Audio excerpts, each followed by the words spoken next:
Hello friends, welcome to my channel Eccentric Learning. I hope you have gone through the last 3 videos of time, speed and distance where I have covered the basic concept of time, speed and distance and average speed. I have also covered the concept of relative speed and boats and streams.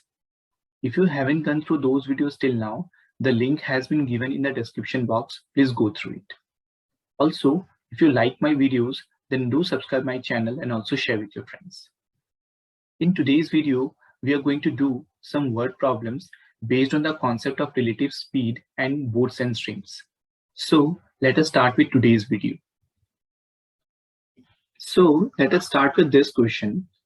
Find the time taken by a train of length 150 meter running at a speed of 72 kmph to cross another train of length 200 meter running at a speed of 54 kmph in the same direction and in the opposite direction. So here we have two trains. One train length is given to be 150 meter and traveling at a speed of 72 kmph, and this train has to cross this train of length 200 meter traveling at a speed of 54 kmph in the same direction and in the opposite direction. Now, since this length is in meter and the speed is in kmph, so first of all, let us convert these speeds into meter per second. So we know that 1 kmph is equivalent to 5 by 18 meter per second. So this 72 kmph would be equivalent to 72 times of 5 by 18. So that would be 20 meter per second. In a similar way, 54 kmph would be equivalent to 54 times of 5 by 18. So that would be 15 meter per second.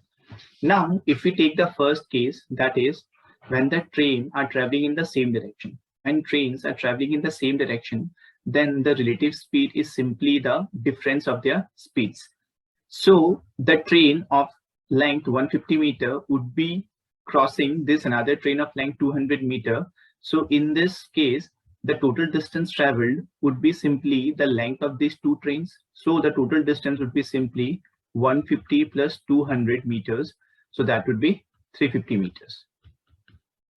And the relative speed would be simply the difference of their speed. So this would be 20 minus 15, that is 5 meter per second. So the time taken would be simply distance by speed. So that would be 350 by 5, which will give us 70 seconds. Now, when these two trains are traveling in the opposite direction, the total distance that the train has to cover would be again 350 meter. But since they would be traveling in the opposite direction, so the relative speed would simply be the addition of their speed. So that would be 20 plus 15. So that would be 35 meter per second. So the time taken in this case would be simply 350 upon 35. So that will give us 10 seconds. So the only thing that we need to be careful about is when the trains are traveling in the same direction, then the relative speed is simply the difference of their speeds. And when they're traveling in opposite direction, then the relative speed is simply the sum of their speeds. Now, let us see this question. A and B are two stations 380 km apart. A train starts from A at 10 am and travels towards B at 55 kmph. Another train starts from B at 11 am and travel towards A at 45 kmph. At what time do they meet?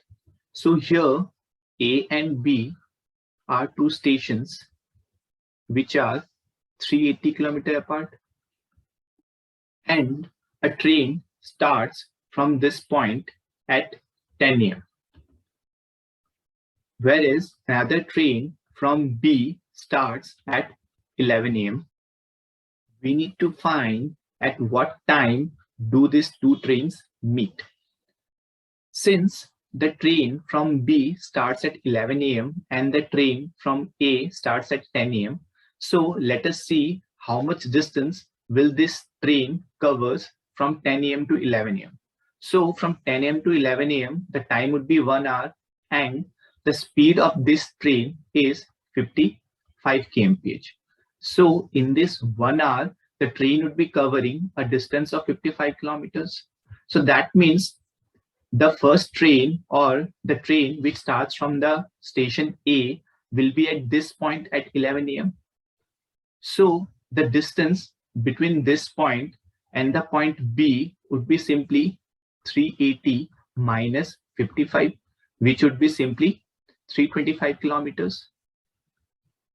Now at 11 a.m., I have two trains, one at this point, let me denote it by A dash, and another train at the station B. Both of these trains has to cover a distance of 325 kilometers with a relative speed of 55 kmph plus 45 kmph. So the time taken to cover this 325-kilometer distance would be simply distance upon speed, which would be 325 upon 55 plus 45. So this would be 325 upon 100, which will give us 3.25 hours. Now 3.25 hours is simply 3 hours and 15 minutes. So the time at which these two trains would meet would be simply 11 a.m. plus this 3.25 hours, which would be simply 2:15 p.m. So that means at 2:15 p.m. these two trains will meet. Now let us say this question. A boat takes 4 hours to cover 8 kilometer upstream and 2 hours to cover 20 kilometer downstream. Find the speed of the boat in still water and the speed of the stream. Let us assume that the speed of the boat in still water is say x and the speed of the stream is say y. Now the boat is taking 4 hours to cover 8 kilometer upstream, so we can find the upstream speed, which would be simply distance upon time. So this would be 8 by 4, so that would be 2 kmph. In a similar way, the boat takes 2 hours to cover 20 kilometer downstream, so we can find the downstream speed, and that would be simply 20 by 2, that is 10 kmph. So now we have the upstream speed and we have the downstream speed, and we know that the upstream speed is simply given by the speed of the boat in still water minus the speed of the stream, and the downstream speed is simply given by the speed of the boat in still water plus the speed of the stream. So now we have two equations and we have two variables. So we can solve this out, and after solving, the value of x would be simply 6 kmph and the value of y would be simply 4 kmph. So that means the speed of the boat in still water is 6 kmph and the speed of the stream or the current is simply 4 kmph. Also, instead of writing this equation, we could have directly used the formula, that is, the speed of the boat in still water would be simply half of the sum of the upstream speed and downstream speed. So that would be 2 plus 10. So in this case, this would be 6 kmph, and the speed of the stream or current would be simply half times the difference of the downstream speed and upstream speed. So this would be simply 4 kmph. So either we can form the equation and we can solve it out, which will hardly take few seconds, or we can use the formula to calculate the speed of boat in still water and the speed of the stream.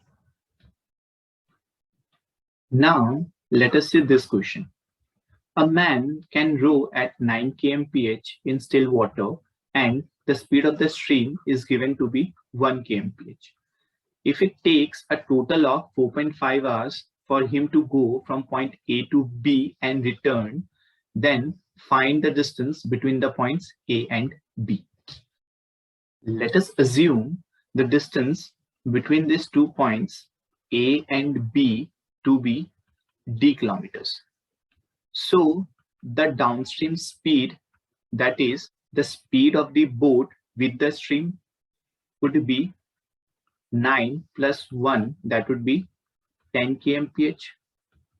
In a similar way, the upstream speed, that is the speed of the boat against the stream would be simply 9 minus 1, that is 8 kmph. So the total time can be written as distance upon upstream speed plus distance upon downstream speed, and this total time would be equal to 4.5 hours. Now, if we solve this out, we'll be getting the value of D to be 20 kilometers. So that means the distance between point A and B is simply 20 kilometers. Now, let us say this question. Two cars with speeds of 36 kmph and 54 kmph respectively are traveling towards each other from 2 points A and B respectively at a distance of 300 meters. After reaching the end points, they reverse their direction and starts traveling towards their starting point and so on. After how much time will they meet for the second time? So that means I have 2 points A and B which are 300 meters apart, and two cars starts traveling, one from the point A with a speed of 36 kmph and one from the point B with a speed of 54 kmph.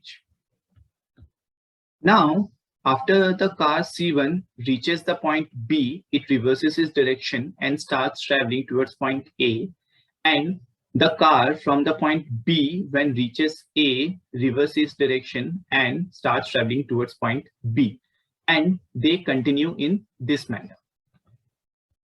We need to find after how much time will they meet for the second time.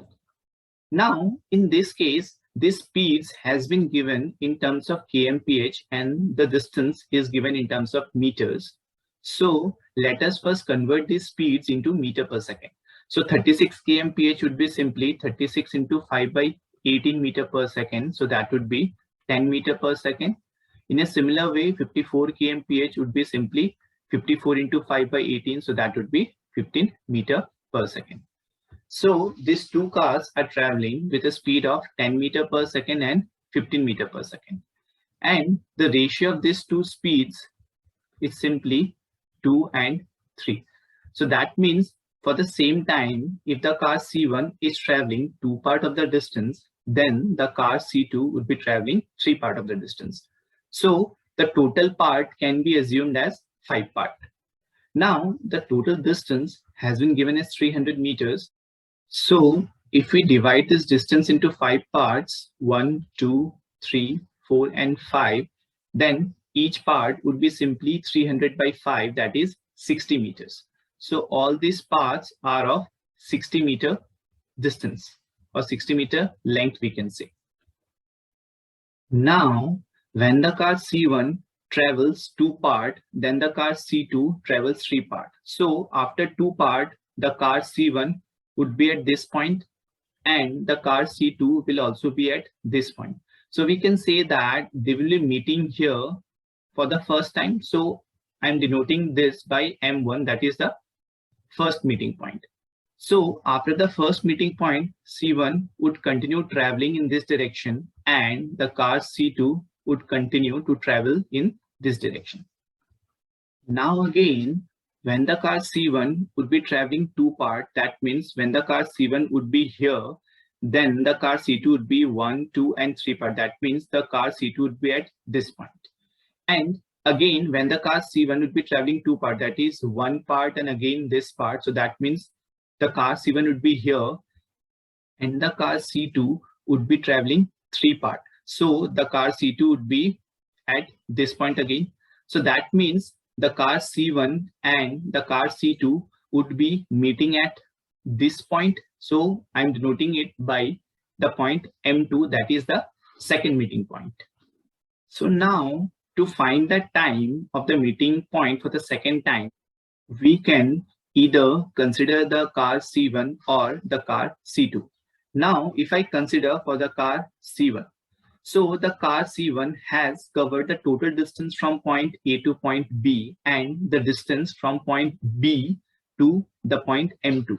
So altogether, the car C1 has covered a distance of 300 meter plus another 60 meters. So that means 360 meters. And the car C1 has covered this distance with a speed of 10 meter per second. So the time taken would be simply distance upon speed, which would give us 36 seconds. So that means after 36 seconds, these two cars would be meeting for the second time. Now, let us also see in terms for the car C2. So the car C2 would be covering a distance from point B to A, which is 300 meters, plus the distance from point A to point M2, which would be 300 minus 60. So that is 240 meters. So altogether, the car C2 would be covering a distance of 540 meters with a speed of 15 meters per second. So the time taken would be again distance upon speed. So that would be 540 upon 15. So that would be 36 seconds again. So we can consider either in terms of C1 or in terms of C2 to calculate the time for the second meeting point. Now, considering the parts is one way to solve this question, but this question can also be solved simply by using the concept of relative speed. When these two cars, C1 and C2, are meeting for the first time, together they are covering a distance of 300 meters. That is the complete distance from the point A to point B. Now, when they'll be meeting for the second time, together they would be covering twice of this 300 meter distance wherever they meet. So for the second time, altogether, they would be covering a distance of this 300 meter plus twice the distance of this 300 meter. So altogether, they would be covering a total distance of 900 meter. And this 900 meter distance would be covered by a relative speed, which is simply the sum of their speeds as they are traveling in opposite direction. So the relative speed would be simply 10 plus 15, which would be 25 meter per second.